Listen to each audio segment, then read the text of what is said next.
Shalom, bertemu lagi di Sapaan Gembala pada bulan ini, bulan November. Nah, di bulan November ini tema kita adalah Saved by Grace atau diselamatkan oleh anugerah, oleh kasih karunia. Nah, saudaraku sekalian yang terkasih di dalam Kristus, hari ini perenungan kita diambil dari Roma 3 ayat 23 sampai 24 dilanjutkan ayat 27. Saya akan bacakan untuk kita semua.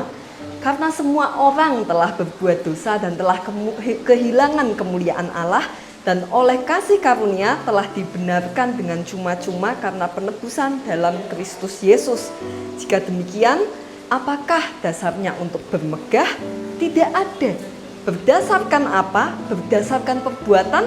Tidak, melainkan berdasarkan iman.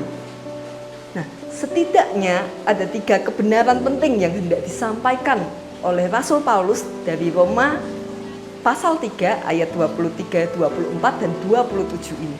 3 hal penting yang menjadi fondasi kehidupan iman Kristen. Yang pertama, kita semua telah gagal.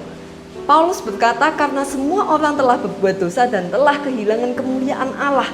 Bayangkan kalau hidup ini adalah sebuah ujian besar. Allah adalah pengujinya, dan soal ujiannya bukan matematika, bukan sejarah, bukan bahasa, tetapi kasih, kebenaran, dan kekudusan.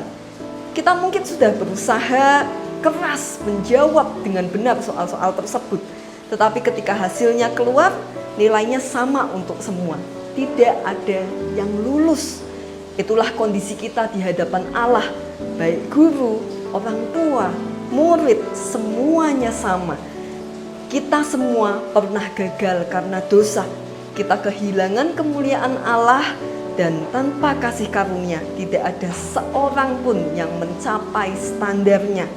Tapi kabar baiknya, kegagalan ini bukanlah akhir cerita, sebab Allah tidak berhenti pada nilai merah kita.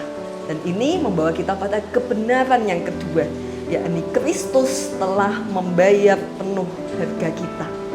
Kalau di sekolah kita mengenal yang namanya remedial, maka salib adalah remedial terbesar dalam sejarah umat manusia, di mana Yesus satu-satunya nilai yang sempurna menukar nilainya dengan nilai merah kita.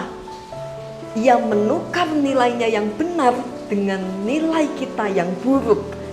Kita diselamatkan bukan karena kita mampu, tetapi karena Yesus sudah menanggung kegagalan kita di kayu salib. Keselamatan itu gratis untuk kita, tapi dibayar mahal oleh darah Kristus.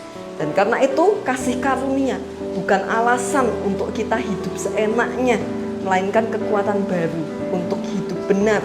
Kalau kita sungguh mengerti harga darah Kristus, kita akan hidup dengan rasa syukur, bukan dengan kesombongan. Dan ini membawa kita pada kebenaran yang ketiga, yakni kasih karunia seharusnya mengubah dan menggerakkan kita.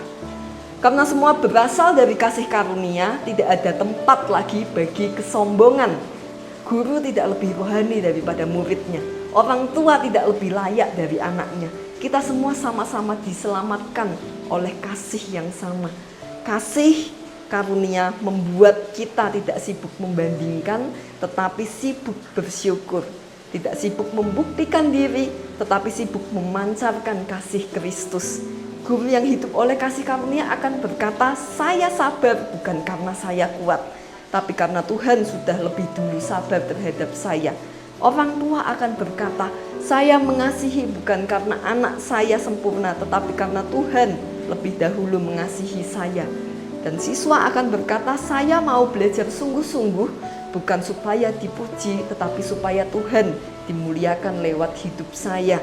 Ketika kasih karunia benar-benar hidup di hati kita, maka ruang kelas, rumah, dan setiap tempat, setiap percakapan bisa menjadi tempat di mana kasih Kristus nyata.